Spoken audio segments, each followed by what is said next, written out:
morning, good evening, and good thinking. I'm Kira Davis, and this is the Orange Report, your one-stop shop for all of the news and views you can use from around Orange County and California. Tonight is our pilot episode, so I wanted to take just a couple of minutes to tell you why we decided to do this in the first place.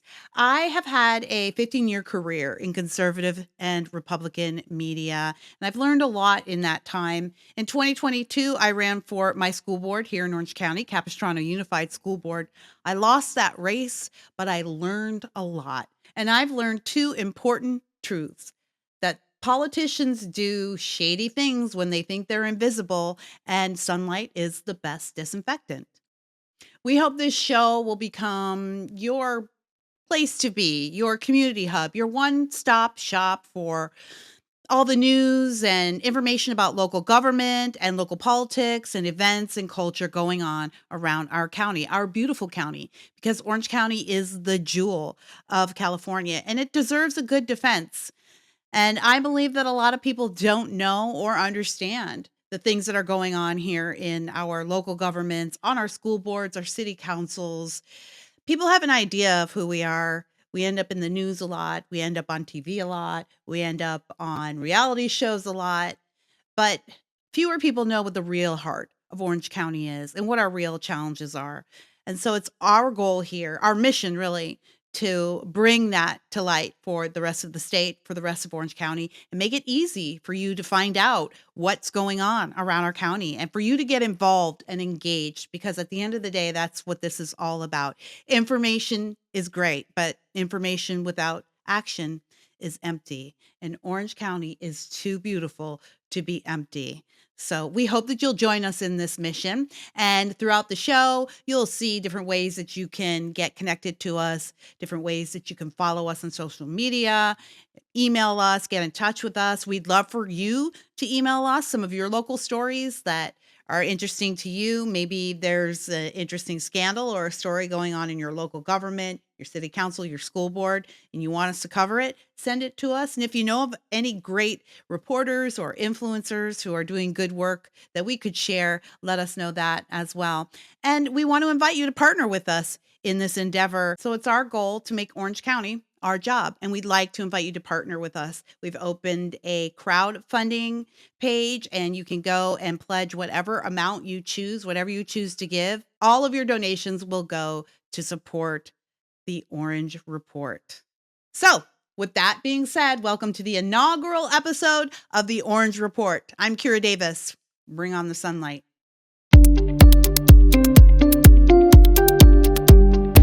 And now it's time for the rundown. Let's do a wellness check on Orange County thanks to CBS LA, shall we? In Orange County tonight, the district attorney says 12 men, including accused killers and rapists, are about to be released from a state mental hospital and returned to the streets of Orange County. And CBS LA's Lauren Posen is live in Westminster with the story. Lauren? This is yet another result of lax criminal policies, lax crime policies here in the state of California. And as usual, Orange County has to be on the front line of defense. Now, you heard the district attorney in that clip saying he'll do everything he can to protect Orange County. This is why it's important to get out there and battle, even when the battle looks like it's a losing one, as with Prop 50, because our votes matter and the results matter. And they matter down the road in situations where we don't think they might count. And speaking of Prop 50, Gavin Newsom's election rigging scheme passed with barely a whimper this month, and it was a tough loss, but not an unexpected one. There are a lot of reasons for the loss, and Jon Fleischman, who is the author of the And So Does It Matter Substack, and longtime Republican strategist, as well as a member of the OC Central Committee, well, he popped by the show to talk to me about exactly what happened with Prop 50. He wrote a great op-ed in the OC Register recently, and he had 3 tiers, 3 things he thought were vital in this losing battle against Prop 50. Take a look. I think the reason we lost is because we're a blue state and people have a false expectation that somehow a state that is this blue is going to rally when an issue is successfully framed as blue versus red. California did not vote for Kamala Harris because of voter fraud. Kamala Harris won California because there's 2.5 million more Democrats than Republicans in California, and there's not enough fraud to make up that much of a delta. And so we've got a lot of hard work to do to register more people, get more conservatives involved, influence independent voters. I read your opinion article, your op-ed in the OC Register. What do you think one of the main issues here was in that overwhelming victory for yes on Prop 50? Yeah, so if I was going to pick, there's three key things that I think really resulted in the lopsided win in favor of Prop 50. The first of which was Governor Newsom's very smart strategy to frame the entire discussion not about the esoteric issue of how our district line's drawn, but they really sought to make this a middle finger towards Donald Trump kind of a situation. And we're in a deep blue state. Harris beat Trump by 20 points in California. And so if they could just repeat that, right, they would win. Partisanizing it was the first thing. The second thing was when the big wheeled moneyed interests for the Republican Party figured out that just to try to compete with this measure would probably take north of $100 million. And so they kind of made a decision. This isn't worth it for 3 to 5 seats in California. And so they took a walk. And so that led to a huge funding disparity, right?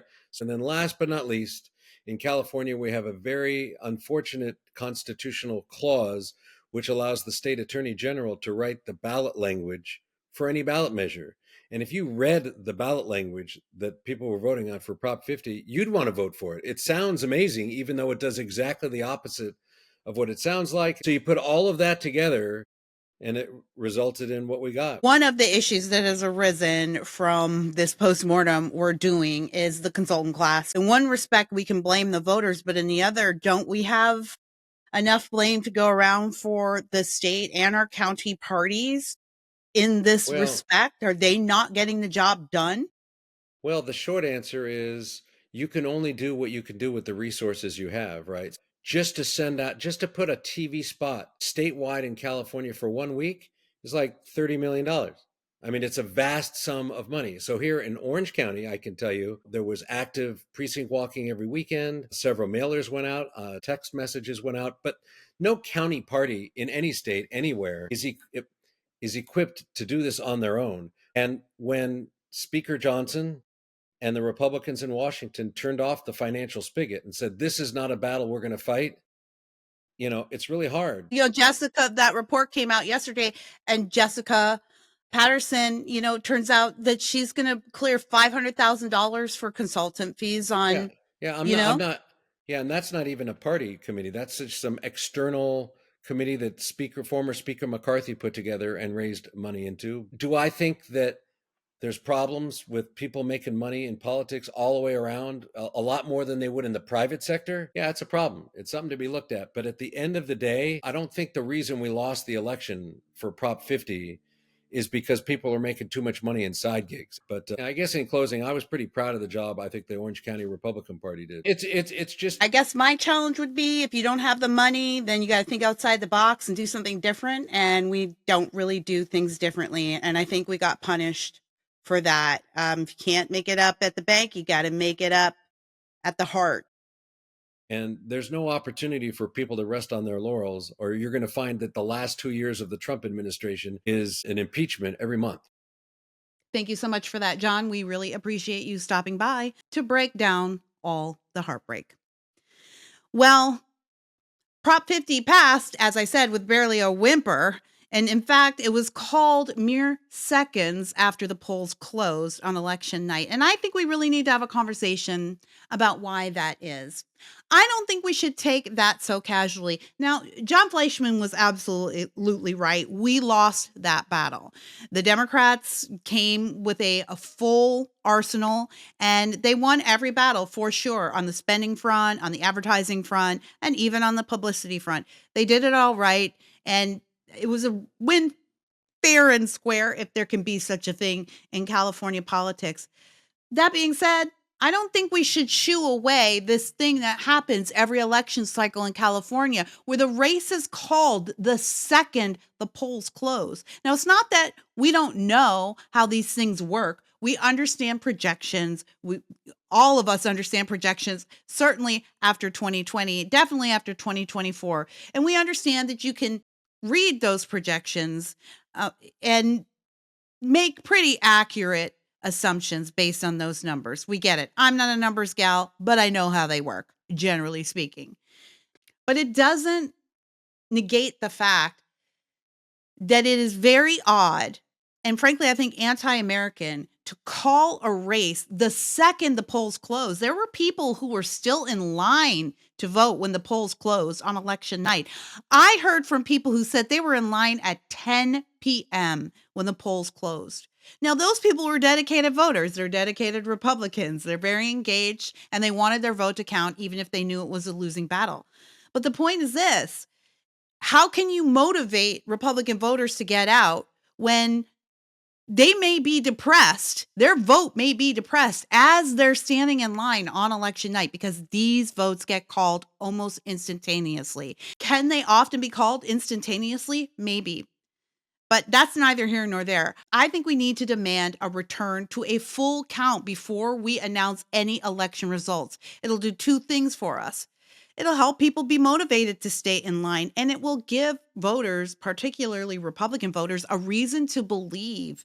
But the other thing that it does is it puts a spotlight on just how long it takes us to count votes here in California. It is a ridiculous and retarded process, not as in stupid, as in a process that has been retarded by all of the red tape California government has to offer. It is a process that is impossible to master, certainly for the honest vote counter or candidate. It illuminates for Californians and for the rest of the country, frankly, just how ridiculous our vote counting process is. Because everyone can be appeased and get their results and go on with their evening when the results get announced at 8:01 p.m. But if we and the rest of America have to wait a week, 2 weeks, 3 weeks, sometimes over a month for election results, and particularly important election results like the Prop 50 ballot, well, it might make people pay a little more attention to what's going on here. It's like if we paid our taxes in a lump sum at the end of the year. Everyone needs to feel and see how uncomfortable it is to wait for these vote counts. And everyone needs to see how odd it is the way that we do things. So I think that it could be valuable. It's my opinion that Republicans and other lawmakers need to push to count every last vote and not announce results or not call races, at least not within the state office, until we have a full count. And if it takes you a month to do a full count, then it takes you a month. And then everyone gets to see how we do it here. And then we all get to be embarrassed. I think that's how it should work. The battle against Prop 50 here in Orange County and across the state isn't over, though. There are lawsuits going into effect. Dillon Law Group has actually launched a lawsuit in partnership with the California GOP, and they have great supporters like Steve Hilton by their side. Here is video of a representative from Dillon Law Group talking about the lawsuit and exactly what is entailed in the lawsuit and why. We have filed this lawsuit because the map enacted in Proposition 50 for California's congressional districts is unconstitutional. The map is designed to favor one race of California voters over others. This violates the 14th Amendment's guarantee of equal protection under the law and the right under the 15th Amendment to not have one's vote abridged on account of race. When drawing the Proposition 50 map, the chief consultant who drew the map has stated that the first thing that he did was to increase the power of Latino voters. Additionally, the state legislature has announced that the maps increase the power of Latino voters. And really, that's the crux of this whole issue. It's been the crux of it this whole time. The issue is that these are not maps that are redrawn to ensure free and fair elections. Not at all. These are maps that have been explicitly redrawn to favor certain races and certain ethnic groups. And in fact, you can find plenty of statements from Democrats saying exactly the same thing. And they still haven't admitted who drew the maps. So if we don't know who drew the maps, then how do we know why? I think they have a good case here, but this is California and the justice system isn't exactly just here. So we'll keep an eye on it. Okay, let's head over to Fountain Valley, where First District OC Supervisor Janet Nguyen is complaining about the condition of a Vietnam War memorial that has apparently been left in very ill repair. Here is the story. Over $1 million has been spent on a memorial stone that sits unfinished and alone on a dirt road in Fountain Valley, and it's only partially engraved almost 2 years after it was commissioned. The project was funded in 2023 by then and now disgraced Orange County Supervisor Andrew Doe. And everyone their red flag should rise up as soon as you hear that name. With the Viet America Society partnering to erect this monument. Now, it's worth noting, okay, we're going to start to put together a puzzle here. It's worth noting that the Viet America Society, as reported by the OC Register, this is in the OC Register, has also received millions of dollars for nutrition and disabilities programs for the county. And some allege that that money didn't even make it to those programs that it was intended for in the first place. Now, some of you may remember Andrew Doe is actually serving 5 years in a federal prison right now for fraud and bribery charges. So he's not the best and the brightest of Orange County. But to say that it's very suspicious that Andrew Doe is the one that approved the money for this memorial, and now the memorial is in horrific repair and the funds are nowhere to be seen, to say that that is a suspicious connection, well, that's putting it lightly. And did you keep your puzzle pieces out? Because we've got another piece to put in here. This isn't the end of the story. The Viet America Society, and again, this is all reported in the OC Register, their founder is a man named Peter Pham. He's also been indicted for wire fraud and money laundering. So you have Peter Pham partnering with his society, the Viet America Society, partnering with Andrew Doe, who's now serving prison time for bribery and fraud charges. These are the two men responsible for this monument in Fountain Valley, a monument that is in disrepair and is so bad, according to Supervisor Nguyen, that the only thing that's right on the memorial is the name, a name. So now you have these two very important puzzle pieces, Andrew Doe and Peter Pham, and they have both partnered to erect this memorial, and now they're both being indicted. Well, in Andrew Doe's case, he's serving time in prison. It seems like a bad idea all the way around. This seems like this is a failure all the way around. So after $1 million, Fountain Valley, $1 million of your tax dollars have gone into this memorial very generously, this war memorial for our veterans, and you have nothing to show for it. Not only that, it's sitting on the side of a dirt road, an abandoned dirt road. Is this any way to treat our veterans? Is this any way to treat the men and women who sacrificed their lives for this country? Is this any way to treat the taxpayers who sacrificed their hard-earned dollars to honor their fellow patriots? Janet Nguyen doesn't think so, and she is on a mission to get this memorial replaced and to do it efficiently and hopefully soon. The only names that were actually correct on this memorial were Andrew Doe and Peter Pham, who are now indicted and in prison. And do you think that if the Orange County Board of Supervisors, led by Katrina Foley, my supervisor, do you think that if someone were putting up a memorial to them, that they would allow it to be abandoned by a dirt road, or that they wouldn't make sure that it was pristine and well cared for and finished properly and displayed properly? Of course they would. These people do not respect us. So kudos to Supervisor Nguyen for making sure that this memorial gets the respect that it deserves. But I don't think the taxpayers should be asked to pay another $1 million for another memorial. I think that more than Andrew Doe should be on the chopping block for this mistake. We're looking at possibly $8 a gallon of gas next year. So every penny of every tax dollar across this county should be accounted for, and every politician should account for them and have a good answer for it. Someone should have a good answer for this memorial disaster and why it is the way it is. It's not enough for Supervisor Wynn to be out there to rectify the situation, and we're glad that she's doing it. But someone needs to be held accountable. And the Board of Supervisors needs to assure the taxpayers of Orange County that they're not going to let such a ridiculous thing happen to the next one. All right, let's move on. And now more from our Orange County Board of Supervisors. They passed an ordinance this month to ban public camping in public spaces. And this is a response to the homeless epidemic. A lot of people might not remember this, but back in the Obama administration during the Occupy Wall Street days, one way that the Democrats were able to stick it to Republican lawmakers was to open up public camping laws. They opened up the parks, the city halls, and they were allowing these protesters to camp there so that that movement could become entrenched. And if you recall, back then, Occupy Wall Street movement, that lasted for years, just like Black Lives Matter has and just like Antifa has. It's basically the same movement. So the reason why you have tents at City Hall and in front of your courts is because of what happened back during the Occupy Wall Street days.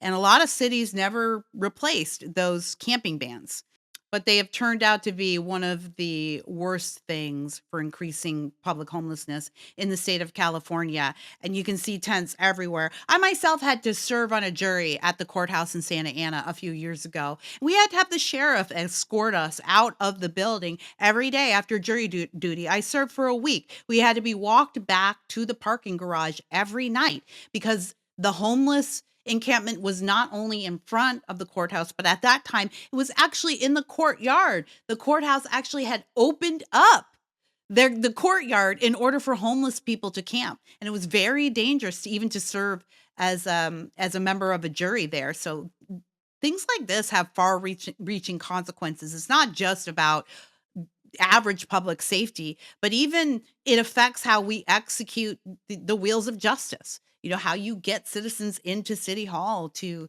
adjudicate on a jury of peers. It affects everything from top to bottom. So this is a real problem that needed to be addressed. This ordinance was introduced by Supervisor Katrina Foley. Boo! Hold your booze, everybody. Hold your booze, everybody. That wasn't recorded. There's just a whole lot of people in this studio right now actually booing Katrina Foley. We don't like her here, everybody. I don't know. That's not a secret. We don't like her. Well, she introduced this ordinance and she put out a statement. She said, this ordinance adds one more resource to our tool belt of supports to address homelessness in Orange County. It strengthens coordination across the cities, the county, and our care teams so we can respond consistently and effectively to encampments. This is a truly ironic statement from a leader who has seen homelessness increase by 30% during her tenure as a supervisor. Better late than never, I guess, right, Katrina? You can't ban yourself. But boy, don't we wish you could. And one last story coming out of Huntington Beach. The city of Huntington Beach, also known as California's Spanking Spoon, has announced new ordinances for the oversight of sober living communities and group homes. They go into effect this November. Sober living homes they're great for lots of reasons, but a lot of them end up gaming the systems. And beachside cities like Huntington Beach, like San Clemente, often become the victims of these sober living facilities. They don't have a lot of oversight, but they bring a lot of money through insurance and other deals. And it's a difficult situation because we here in Orange County, we like to help our neighbors. We're good people. We're very generous people in Orange County. One can certainly understand how recovering in a place like Orange County would be a really special experience and very helpful. But one also understands that Orange County is a very expensive place to live in. There's a reason for that. It's very safe and people come here to raise their children. That's why my husband and I moved our family here from the Midwest and from the inner city, because Orange County is a place to be safe. Unfortunately, what comes along with sober living and recovery is relapse and other situations. And that's just the way it is. That's not to say that those people don't deserve help. It is to say that the people who participate in their communities and pay a lot of money and offer a lot of time to their own neighbors, the people who live in those communities deserve to be safe too. And they're not in treatment and they're not providing treatment. So they and their children shouldn't have to deal with the dangers that can arise through sober living facilities that go unchecked. So the Huntington Beach City Council, led by Mayor Pat Burns, has enacted some new oversight. And one of the cool things that it includes is an online reporting system so that local residents can report if sober living facilities are getting out of hand or maybe violating some of the city rules and ordinances. Here is Mayor Pat Burns talking about the new ordinance on social media. Check it out. I'm Mayor Pat Burns. And I'm Councilman Don Kennedy. Our city council has passed an ordinance to provide stronger oversight of sober living and group homes here in Huntington Beach. That's why I introduced an ordinance with Mayor Burns, to finally put some real teeth into enforcing the rules for sober living homes. In the past, bad actors abused the system without any accountability, and homeowners had no way to know if sober living homes were licensed, too close to one another, or even following the rules. Now the rules are clear, and there are real consequences, including a 5-year ban if an operator tries to run without approval. All right. Well, thank you to Huntington Beach for doing your part to clean up our beautiful Orange County. And we'll keep an eye on how things go down there. No doubt the crazy blue-haired septum ring folks will have a few things to say about it. We'll cross that bridge when we get there. But for today, that's it for the rundown. And now for a message from our sponsor. And because this is our very first episode, today's sponsor is me. Kira Davis, author of Drawing Lines, Why Conservatives Must Begin to Battle Fiercely in the Arena of Ideas, endorsed by titans like Dan Bongino and Steve Hilton.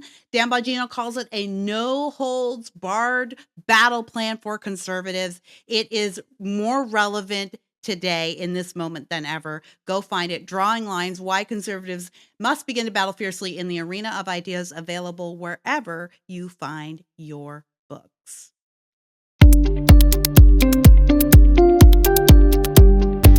And now it's time for the juice. This is a segment where we check in on Orange County social media and see what's going on online around the Orange. Let's start with this first TikTok user who ran across ICE in Newport Beach.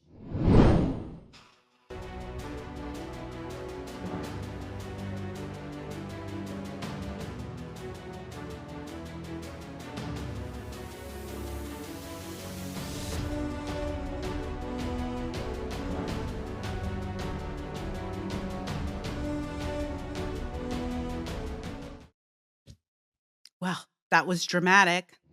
This is actually Newport Beach / Costa Mesa, but I guess it doesn't really matter. The point is that ICE is here in Orange County, and we're probably going to be getting a lot more social media posts about it. I recommend if you see ICE, leave them alone, let them do their job. But if you're a liberal, I recommend going over to them and yelling at them and see what happens. Good luck out there, ICE, and thank you for your service. All right. And this one social media who is not Jason, I think that's what he calls himself, not only admitted to voter fraud on his TikTok account, he seems to have just discovered voter fraud. Take a look at this. Hey, just wanted to let everyone know I did in fact vote by mail for Prop 50. Yes, obviously. I'm registered in Orange County while living in LA because Orange County needs my vote more than LA County, I think, for right now. So, yeah, my mom gave me my mail-in ballot. I filled it out, put yes, mailed it, got an email today saying, your signature doesn't match, Mama. That's weird. When has that ever been an issue for me? Voted a year ago. Same signature. So, don't really know what the problem is. What's the problem? Except what could it I be? think it's extremely sus that a very red district in Orange County in which I am registered is saying that they can't count my vote because my signature is wrong. Sounds sus. So everyone just Does it sound sus? Does it really sound sus to you, not Jason? Imagine that. How crazy is that? That you have to sign your ballot and then there's somebody at some office you don't know where who then compares your signature on your ballot to another signature you made at another time, and you have to hope that that person understands that it's the same signature. You have to hope that you wrote it exactly the same way on exactly the same day because this person is counting another 10,000 votes that day. Welcome, Jason, not Jason, to real California. Welcome to voting in California. I'm so glad you could be here. I'm really sorry, though, we're not going to be able to take you as a member of our exclusive club because you've just committed voter fraud. Yeah, I don't think that you're allowed to admit that you're a resident in another county and then vote in a former county. If you reside permanently in a different county, that's the county you're supposed to be registered in. He's admitted it himself. Again, this is one of those things where I just think we treat it too casually, like the idea that a race is going to be called 10 seconds after the polls close. We take this too casually. This should be concerning. Actually, he should hear from the law. He should, because what he has done is not okay. It's actually in violation of election law. But that's neither here nor there at this point. His one vote isn't going to make a difference. I just have a problem with that on a moral level. But I do find it deliciously ironic that a liberal has discovered voter fraud. Now, it's hilarious that he thinks it's the red county of Orange County, the only place in California where it's safe to be red. So, of course, he thinks that we're committing massive voter fraud here in Orange County. I'm glad he's discovered it. And, sir, I would like to encourage you to keep looking at that. And I don't really care who you think is to blame, but your observation absolutely is correct. It is super sus, as you put it, to have to depend on the signature of a ballot and have to depend on the subjective point of view of a person counting the ballot in order for your ballot to count. Yeah, that is kind of sus, not Jason? Welcome to the club. Once you get your voter situation figured out, why don't you join us over here on the right and help us fix this mess? And then you don't have to worry about those sus Republicans, and we don't have to worry about those sus Democrats, and we can all go back to that quaint time in America and California where you just voted on one day and everyone's vote counted. All right, let's close out the juice tonight with a real OCG. That's right, an Orange County gangster, because we do it our own kind of way here in Orange County. Check it out.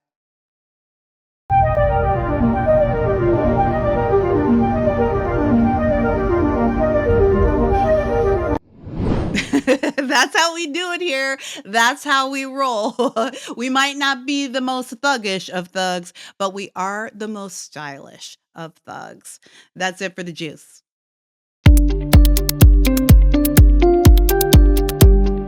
Okay, well, before we wrap up our inaugural episode, let's widen our lens a little bit to what's going on outside of Orange County and the rest of California. And we're going to focus our lens on our esteemed Governor Gavin Newsom, who is over in Brazil right now. You might think the governor of California would be in California governing, but not our governor. No, he's not just any governor. He's the super governor. He's the Gavinator. And the Gavinator is in Brazil at a climate change summit of all things. Here is video of our esteemed Gavinator talking to the people of Brazil about the hardworking Californians that he adores and supports, and talking about all of the ways that Californians support the globe and support the economy, and praising the California taxpayer. Roll it.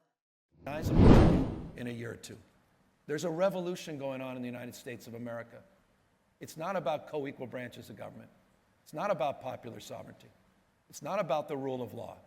It's increasingly about the rule of dawn. And I hope it's dawning on many of you how real that is. But I also hope Did someone write that for him? That began this conversation, that I'm leaving you with a sense that we march to the beat of a different drummer in California. Stable, reliable partner. We're here for the long haul. We're 1,600 miles away from Washington, D.C., 1,000 miles in terms of mindset.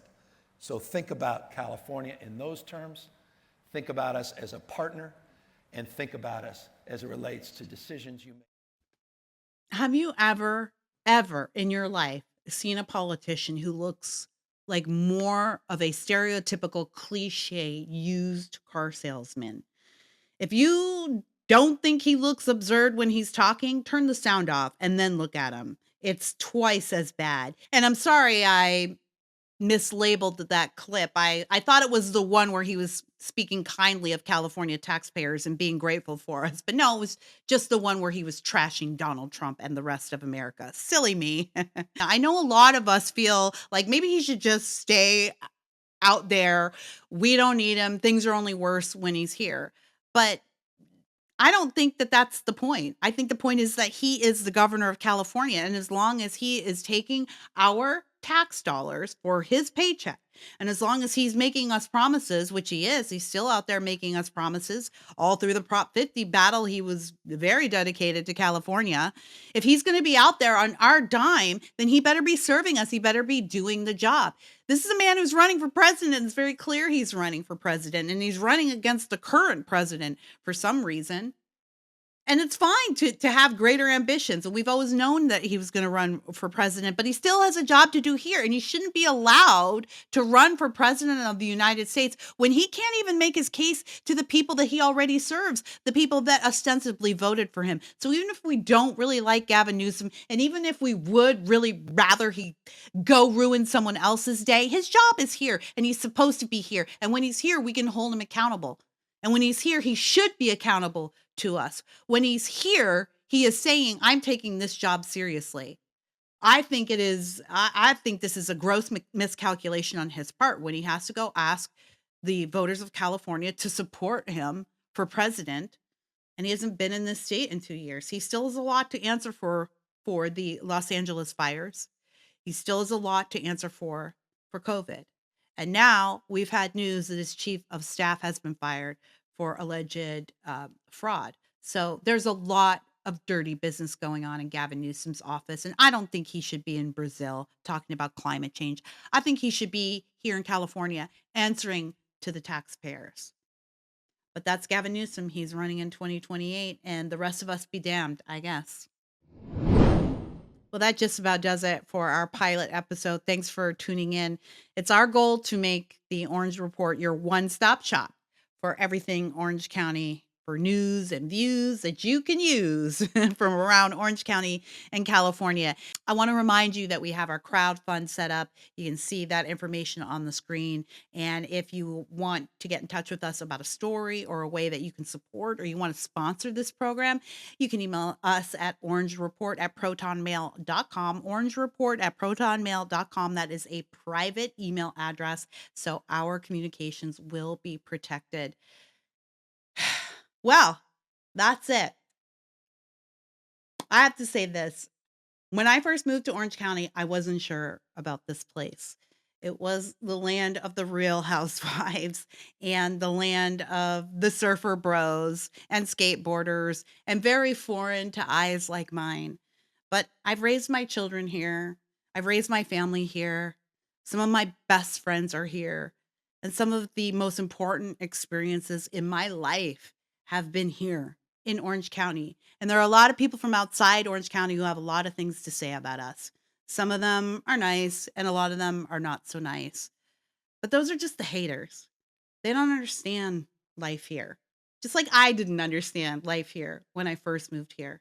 But I've come to love this county, and I've come to understand how important it is to the greater scheme of things in California, to the health of California in general. The way that America is vital to the rest of the world, the way that California is vital to the rest of America, Orange County is vital to the rest of California. And I feel like we just don't get our due here. We don't get the attention we deserve. Everyone wants to come here and take our money, but no one wants to come here and take our opinions. So I would like to see Orange County get as much defense and as much publicity and as much care as possible. And part of that means exposing the politicians who want to take advantage of Orange County, want to take advantage of our kindness and our generosity, and also want to take advantage of our ignorance, take advantage of the fact that most people here are good, hardworking people who want to keep their heads down, go to work, and support their families. They don't want to have to worry about what's going on at their school board or the Orange County Board of Supervisors. Unfortunately, that is not the moment we are in. Everyone needs to be informed and everyone needs to get in the game. And that's what we intend to do here at the Orange Report. And I intend to lead you every step of the way. I look forward to your emails, your stories, and yeah, your donations. But most of all, I just look forward to talking some more about Orange County. So until next time, from the greatest county in the greatest state in the greatest nation on earth, I'm Kira Davis. Stay juicy.